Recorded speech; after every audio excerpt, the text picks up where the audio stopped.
একদিন আচার্য চাণক্য গঙ্গার ধারে বসেছিলেন। পাশে চন্দ্রগুপ্ত চুপচাপ বসেছিল, তার মুখে অস্থিরতা। চাণক্য জিজ্ঞেস করলেন, পুত্র, কি ভাবছো? চন্দ্রগুপ্ত বলল, গুরুদেব, মন খালি ভারী হয়ে আছে। মাঝে মাঝে মনে হয় সব কথা, মনের কথা যদি খুলে কাউকে বলি তাহলে মন হালকা লাগবে। চাণক্য হেসে বললেন, না, দুনিয়া সবসময় মন খোলা মানুষকে ঠকায়। কিছু কথা থাকে যা মনের মধ্যে ভেতরে রাখাই শ্রেষ্ঠ। আজ আমি তোমাকে 7টা এমন নীতি বলবো যা কখনো কারোর সামনে প্রকাশ করবে না। নীতি 1, ঘরের সমস্যা বাইরে বলো না। চাণক্য বললেন, বাড়ির ঝগড়া, মতভেদ বা কষ্ট কখনো বাইরে ফাঁস করো না। ভাবো তো, যদি স্বামী স্ত্রীর ঝগড়া পুরো পাড়ায় ছড়িয়ে যায়, তখন সবাই সেটা সমাধান করবে না, বরং আনন্দ পাবে। ঘরের ফাটল যখন বাইরে যায়, তখন সম্পর্কের সম্মান নষ্ট হয়ে যায়।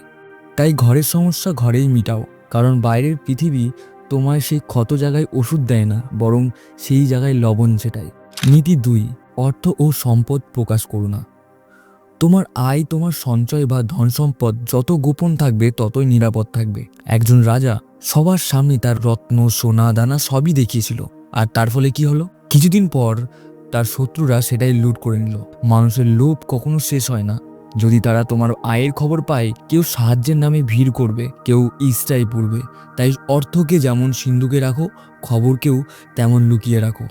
নীতি 3, পরিকল্পনা শেষ না হলে কাউকে বলো না। যতদিন কাজ শেষ হচ্ছে না ততদিন সেটা নিজের ভেতরে রাখো। একজন ব্যবসায়ী দোকান খোলার পরিকল্পনা সবাইকে জানালো, আর তার আগেই আর একজন একই জায়গায় দোকান খুলে ফেললো।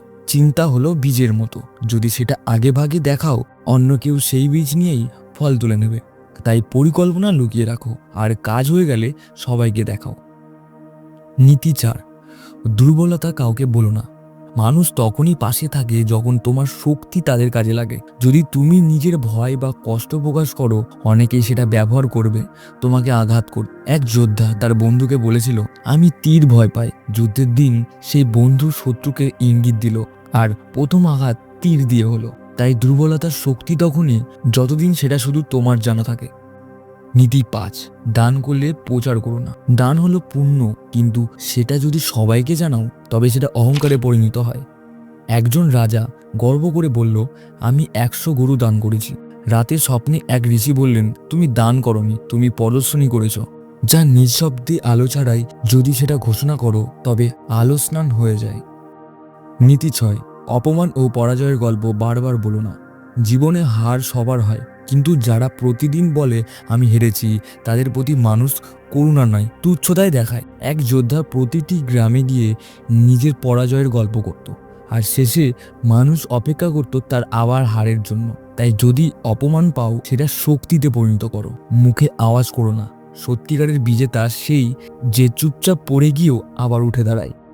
নীতি 7, নিজের অনুভূতি সবার সামনে খুলো না। তোমার রাগ, মায়া আর কষ্ট যদি সবাইকে বলো, তারা সহানুভূতি দেখাবে না। যদি কেউ জানে কার ওপর তুমি রেগে আছো, সেই খবর শত্রুর কাছে যাবে। যদি জানে কার ওপর তোমার দুর্বলতা আছে, ওটাই ভাঙতে চাইবে।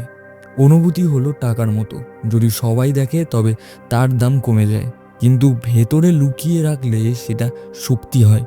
আসল জ্ঞানী সেই যে ভেতরে আগুনের মতো জ্বলে, কিন্তু বাইরে ছায়ার মতো শান্ত থাকে। যে নিজের মনে দুঃখ, ভয় আর পরিকল্পনা মনের মধ্যেই রাখে, তাকেই পৃথিবী হারাতে পারে না।